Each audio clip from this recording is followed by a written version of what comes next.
Hi guys. It's been a long time since I've made a video, just because, yeah, life has really caught up with me lately.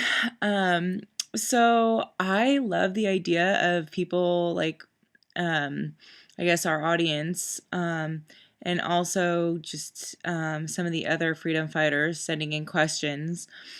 So I really wanted to make a video that Brianna asked me, and she said, I want to know about your pregnancy and how you were okay with gaining weight and losing it without relapsing.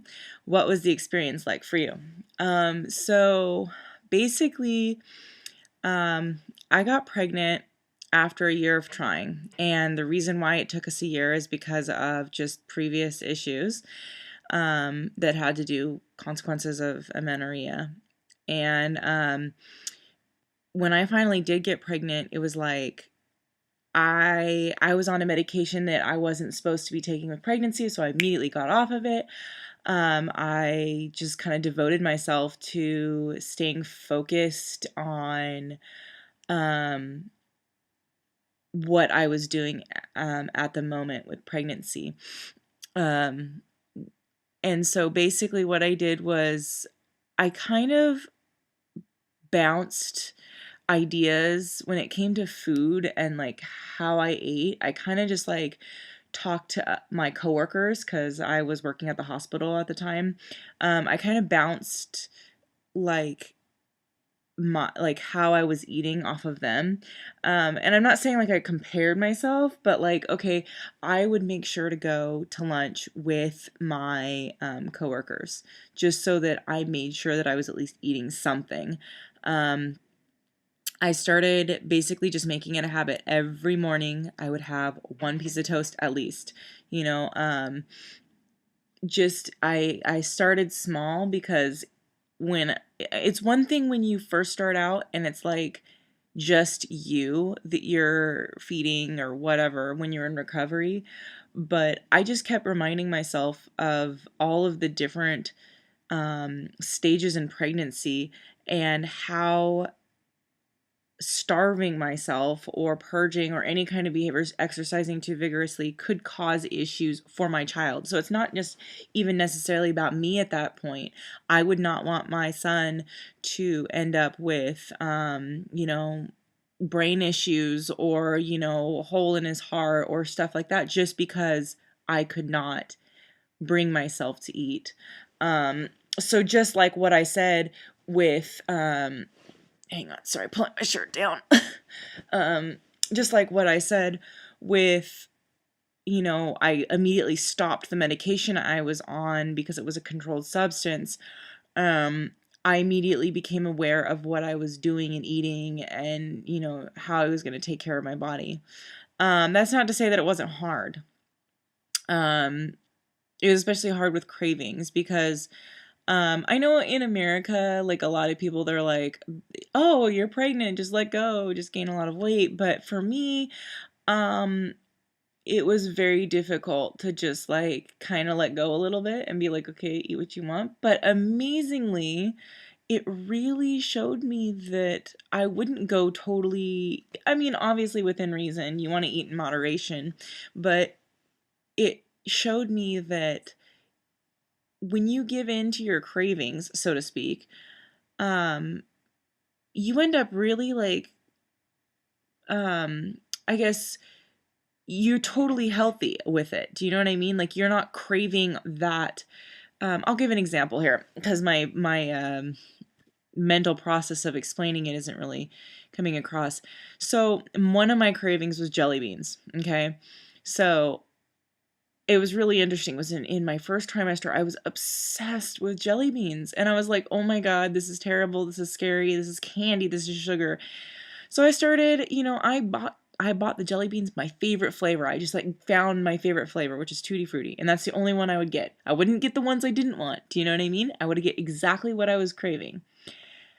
Well, no joke. Like literally in the second trimester, I was like, oh, I'm not really feeling that anymore. I kind of want bread pudding and beans. That was my craving. So I stopped craving the jelly beans and I didn't feel like and when I was eating the jelly beans, there may have been a few of the days where it could have been kind of considered not in moderation, but I ended up, I fulfilled that craving, that need for wanting to have the jelly beans, and then it moved on, and I craved something else. Then in my third trimester, I craved salmon, which I'm now vegan, but I mean, at the time it was just like, I had to have that fish. We ate at Red Lobster like 5 billion times. In fact, I was in labor when we went to Red Lobster and had some fish because I really wanted salmon. And it just the cravings change, and I really think that within moderation, it's important to give in to the cravings, because that's what your body is needing. I think back on it and I'm thinking, okay, well, what do I think that those cravings achieved? Okay, well, bread pudding, I craved jelly beans, I craved beans and salmon. Well, the jelly beans and the bread pudding, that's probably carbohydrates, because that was like early in the pregnancy, and that's when the baby's bulking up inside of you. And then later on, it was like brain development, the baby's brain development, and hearing, and all that, all of the little itty bitty things that really require protein and omega 3s and all that, and good fats. So that's probably why I wanted the beans with salmon.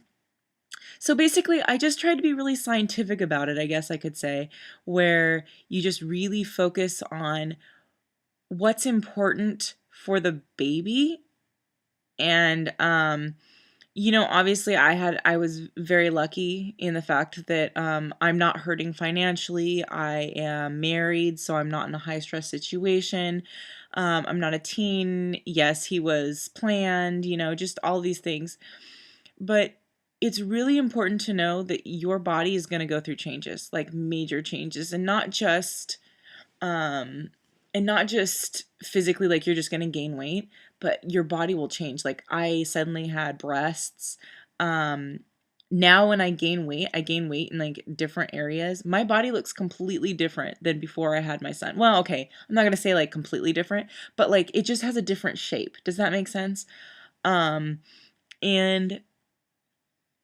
it's uh, it's difficult when you're in the pregnancy to see, you know, the big, the big picture, which is bringing your baby into this world. But I wanted to give my son the very best, and I'm sure every mother does in for the beginning of his life. So that means me eating healthfully, me eating enough, me not pushing myself when my body hurt too bad, because I had really bad sciatic nerve pain, which is like a pain that runs down your leg that really hurts. Um, and just because I'm small, I'm a short person, so um, I basically then had to say, okay, I was running half marathons when my son was 7 weeks old, or 7 weeks in utero, I should say. Um, but I ended up having to say, you know what, when I got bigger and I was in my third trimester, I had to say, you know what, I'm just going to walk on my treadmill, and that was maybe twice a week, 3 times a week, for half an hour, because I had that sciatic nerve pain. I had to take it easy. And I mean, it's very possible to do that. And afterwards, the question was, how did you lose it without relapsing? I will be honest in saying that it was extremely difficult, because when I gave birth, I had severe postpartum depression. And Ariel actually asked me a question about how I overcame postpartum depression. But my thing is, I think I actually had postpartum psychosis, because I was having really bad suicidal thoughts, and that's one thing, you really have to get into a doctor and make sure that they can take care of you and help you out and just give you support. But um, I lost a lot of weight because I literally had no appetite. And I don't mean that in a sense of I wanted to lose weight. I literally couldn't eat because I was crying all the time. I felt like I couldn't put my son down, because every time I did, he would start crying. He's a very high needs child, so it's like I had to hold him all the time. I couldn't put him down in like a little chair or anything like that. I wore him in a wrap I still wear him on my back, and he's almost 2. So, um, I mean, just I it's very difficult and I still have my days, but basically my thought is this: if I want to be a good mom to my son, I have to eat. I have to eat enough to be able to not be crazy and angry and freak out. And I can tell you that I yell sometimes and I get impatient and I get angry and I rage. But you have to eat enough so that your child can have a parent that will be there for them. And not only that, but I will tell you that there are times where I want to purge really bad. But the reason I don't is because if I leave my son alone, he will cry outside the door. He will want his mama, and he doesn't understand what I'm doing in there. And it's like it's a wake up call sometimes to have him there, to not be able to just go run into the bathroom or anything. I can't leave him if I want to go exercise or something because that's not okay for him. And I think the biggest thing to accept, and I if anybody's watching this who's pregnant or who just had a baby, the big thing is to accept, that being a mom, it really, really means sacrifice.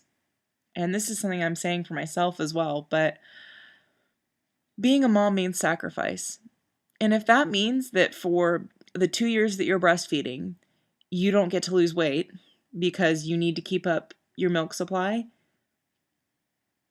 then, I see it as you're giving your child the ultimate gift. You will never be able to give that gift again. This is so important, to not give to not give in or whatnot.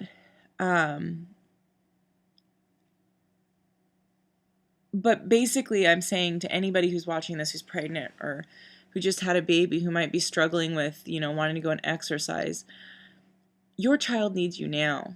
And, and this is not an attempt at shaming at anybody for struggling with their thoughts, because I struggle every single day with thoughts about my body and thoughts that it's not thin enough or that I'm not big or I'm not strong enough or that I yelled or that I did this or I got upset or I'm not doing enough as a parent. But I can tell you that right now, your child loves you for every little fluffy roll on your body, for every, every little thing that you do. They love you. And if you have a new baby right now, they right now you might be struggling with even just seeing them as a person, but I can tell you my son does the funniest things now, and he's not even 2, and he does the funniest things, and people say, oh my gosh, that is so you, that is you, Lily, that behavior is you.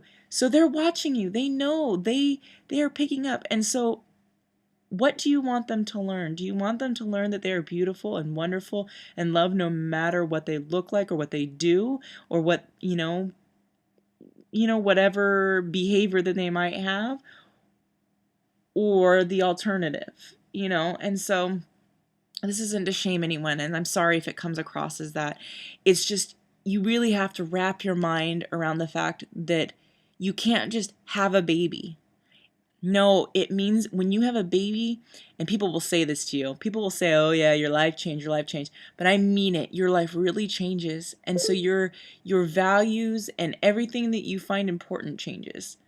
And so basically just wrap your mind around the fact that you are not just living for you anymore. And I mean, obviously, if you have postpartum depression, if you have postpartum psychosis or anxiety, please get help for it, because it is a hormonal issue. It's not your fault. That doesn't mean you're a bad parent. CPS isn't necessarily just going to swoop in and steal your kid because you struggle with depression. If anybody has any more questions for me that are like more specific about my journey in pregnancy and then afterwards, please let me know, because I'd love to answer any questions. Anyway, okay, thanks for listening, guys, and I hope I didn't just kind of ramble too long. Okay, have a great day. Bye.